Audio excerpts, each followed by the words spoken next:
মাধ্যমিকের ছাত্রছাত্রীরা তোমাদের 2026 সালে ফাইনাল পরীক্ষা।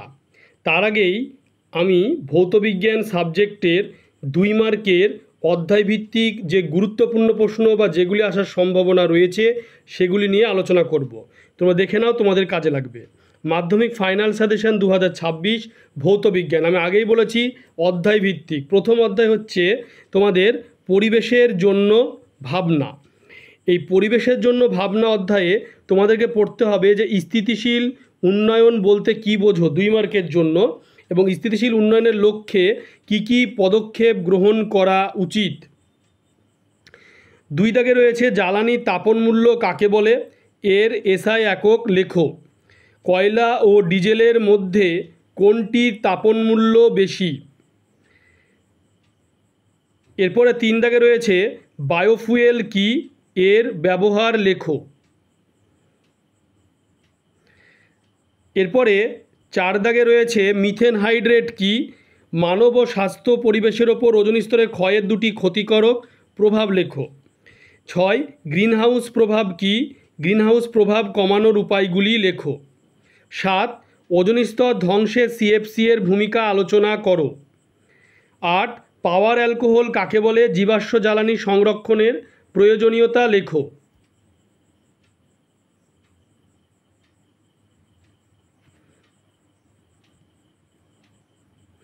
এরপরে তোমাদের দ্বিতীয় অধ্যায়ে রয়েছে গ্যাসের আচরণ। গ্যাসের আচরণ থেকে পড়তে হবে 1 দাগ বাস্তব গ্যাসগুলির আদর্শ গ্যাসের আচরণ থেকে বিচ্যুতির কারণগুলি লেখো। 2 গ্যাসের অণুর বেগ ও চাপের ওপর উষ্ণতার প্রভাব উল্লেখ করো। 3 0 ডিগ্রি সেলসিয়াস উষ্ণতার কোনো গ্যাসকে উত্তপ্ত করলে গ্যাসের চাপ ও আয়তন উভয় দ্বিগুণ বৃদ্ধি পায়, গ্যাসের চূড়ান্ত উষ্ণতা কত।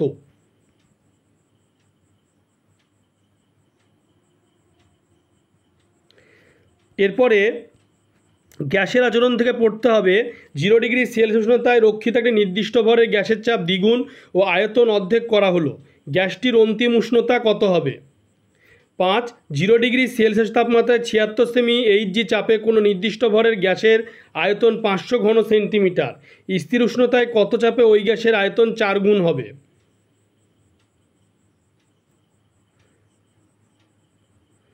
এরপরে তোমাদের আলো যে অধ্যায় রয়েছে সে আলো অধ্যায় 2 মার্কের জন্য পড়তে হবে 1 দাগে একটা বস্তুর দৈর্ঘ্য 5 সেন্টিমিটার অঙ্ক, এটিকে উত্তল লেন্সের সামনে দূরত্বে রেখে 10 সেন্টিমিটার দৈর্ঘ্যের প্রতিবিম্ব পাওয়া গেল, রৈখিক বিবর্ধন ও প্রতিবিম্ব দূরত্ব কত। 2 একটা উত্তল লেন্সের সাহায্যে কিভাবে অসৎ সমশীর্ষ বস্তু অপেক্ষা বড় প্রতিবিম্ব গঠিত হয় তা চিত্রসহ দেখাও।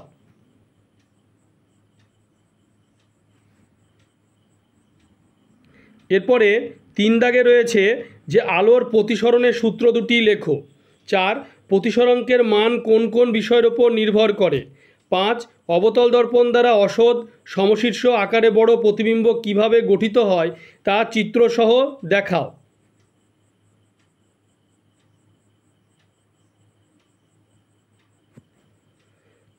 এরপরে রয়েছে আলো অধ্যায়ে গোলীয় দর্পণের ক্ষেত্রে দেখাও যে ফোকাস দৈর্ঘ্যে 1/2 গুণ বক্রতা ব্যাসার্ধ।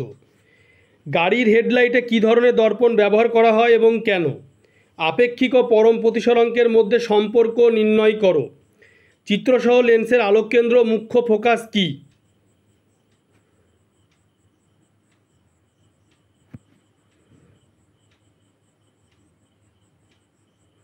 এরপরে রয়েছে আলো অধ্যায়ে অঙ্ক রয়েছে 10 দাগে জল ও কাঁচের প্রতিসরাঙ্ক যথাক্রমে 4/3 ও 3/2 হলে জল ও কাঁচে আলোর গতিবেগের অনুপাত কত হবে।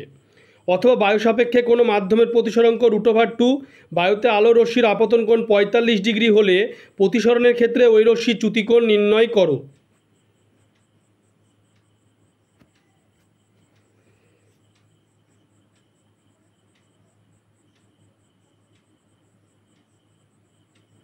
এরপরে রয়েছে চলতড়িৎ বিভাগ গ। 1 দাগে রয়েছে ওহমের সূত্রটি লেখো। ওহমের সূত্র থেকে রোধের সংজ্ঞাটি প্রতিষ্ঠা করো। 2 ফ্লেমিংয়ের বামহস্ত নিয়মটি লেখো।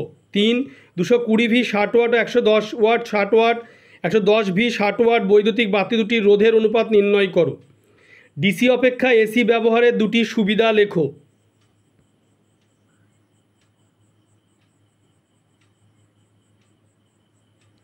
এরপরে রয়েছে চলতড়িতে তোমার 5 দাগে রয়েছে বিভব প্রভেদ ও তড়িৎচালক বলের মধ্যে পার্থক্য লেখো। 6 ফিউজ তার কী, এর ব্যবহার ও বৈশিষ্ট্য লেখো। 7 হিটারে কোন তার ব্যবহার করা হয়, এর একটি বৈশিষ্ট্য লেখো। 8 তড়িৎচুম্বকে আবেশ সংক্রান্ত ফ্যারাডের সূত্রগুলি লেখো।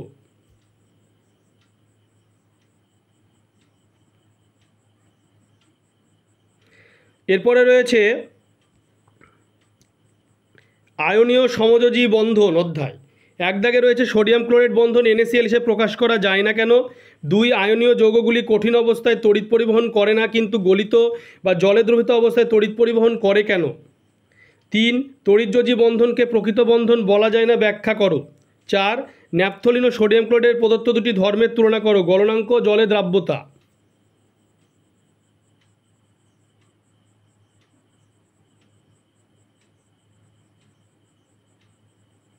এরপরে রয়েছে আয়নীয় সমযোজী বন্ধন থেকে তড়িৎযোজী যৌগগুলি গলনাঙ্ক স্ফুটনাঙ্ক বেশি হয় কেন। 6 হাইড্রোজেন ক্লোরাইড গ্যাস সমযোজী যৌগ হওয়া সত্ত্বে জলীয় দ্রবণ তড়িৎ পরিবহন করে কেন। 7 Na ও Na+ এর মধ্যে কোনটি অধিক সুস্থিত কেন। লুইস ডট ডায়াগ্রাম অঙ্কন করো, নাইট্রোজেন, কার্বন ডাইঅক্সাইড, অ্যামোনিয়া আর C2H4।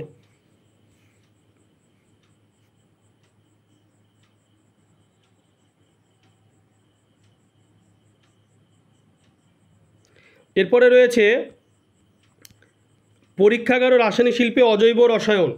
নেসলার বিকারক কাকে বলে। নেসলার বিকারকের সংস্পর্শে এলে অ্যামোনিয়ার কি পরিবর্তন লক্ষ্য করা যায়। নাইট্রোলিন কি, এর ব্যবহার লেখো। 3 দাগে 1100 ডিগ্রি সেলসিয়াস উষ্ণতায় উত্তপ্ত ক্যালসিয়াম কার্বনেটের ওপর দিয়ে নাইট্রোজেন গ্যাস চালনা করলে কি উৎপন্ন হবে, সমীকরণ সহ লেখো।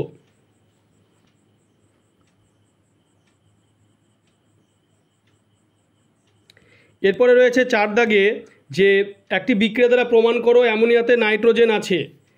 5 অ্যামোনিয়া গ্যাসের শিল্প প্রস্তুতির শর্তসহ রাসায়নিক সমীকরণ লেখো।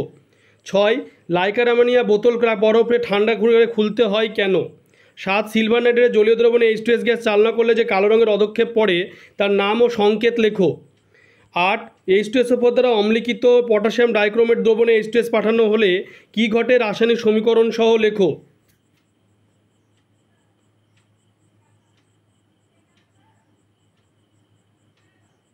এরপরে রয়েছে ধাতুবিদ্যা। 1 সমুদ্রগামী জাহাজে জলের সংস্পর্শে থাকা অংশের সঙ্গে ম্যাগনেসিয়াম ব্লক লাগানো হয় কেন। 2 থার্মিট মিশ্রণ কি, থার্মিট বিজারণ পদ্ধতি সমীকরণটি লেখো। থার্মিট মিশ্রণের একটি ব্যবহারিক প্রয়োগ লেখো। থার্মিট পদ্ধতি বিজারক হিসাবে কি ব্যবহার করা হয়।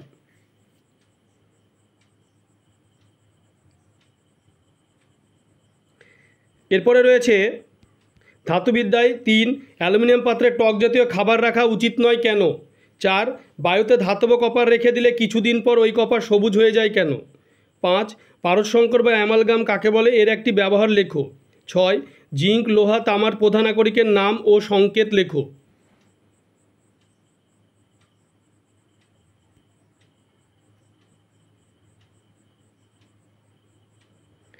এরপরে রয়েছে ধাতুবিদ্যায় 7 দাগে ইলেকট্রনের মতবাদ অনুসারে জারণ বিজারণ ব্যাখ্যা করো। Fe + CuSO4, FeSO4 + Cu অথবা কোনো ধাতুগুলি কার্বন বিজারণ পদ্ধতি নিষ্কাশন করা হয়।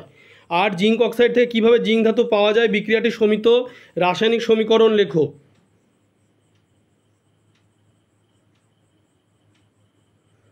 এরপরে রয়েছে ধাতুবিদ্যায় 9 দাগে বিশুদ্ধ অ্যালুমিনিয়াম তড়িৎ বিশ্লেষণ করে অ্যালুমিনিয়াম ধাতু নিষ্কাশনের সময় ক্রায়োলাইট ও ফ্লোরস্পার মেশানো হয় কেন।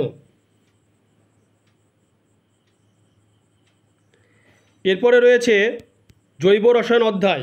1 কার্যকরীমূলক কাকে বলে, উদাহরণ দাও। রূপান্তর করো HC ট্রিপল বন্ড CH সেখান থেকে CH3 3 টেফলনের মনোমারের নাম লেখো, টেফলনের একটি ব্যবহার লেখো। 4 ইথিলিনের উৎস কি, মিথেনের একটি ব্যবহার লেখো। 5 হবে এটি বায়োপল কি, উদাহরণ দাও।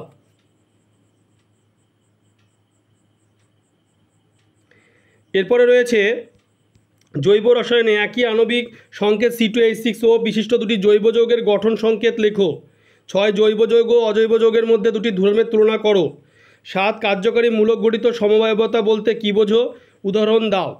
ইউপ্যাক নাম লেখো। HCHO, CH3CH2COH, CH3CHOH, CH3 আর অ্যাসিডনের সাথে হাইড্রোজেনের বিক্রিয়া লেখো।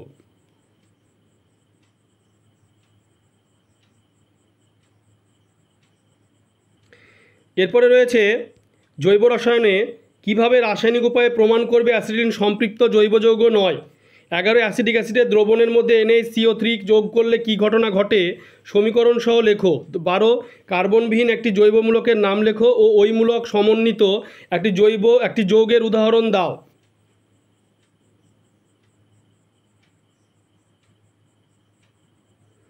এরপরে রয়েছে জৈব রসায়নে মেথিলেটেড স্পিরিট কি এর একটি ব্যবহার লেখো। 14 ইথিলিনের গঠন সংকেতের সাহায্যে দেখাও যে এটি একটি অসম্পৃক্ত হাইড্রোকার্বন। তোমরা ভিডিওটি বেশি করে শেয়ার করবে, চ্যানেলটিকে অবশ্যই সাবস্ক্রাইব করবে। সাবস্ক্রাইব পাশে থাকা বেল আইকনটি তোমরা প্রেস করবে যাতে পরবর্তী ভিডিওর নোটিফিকেশান তোমাদের কাছে পৌঁছে যায়।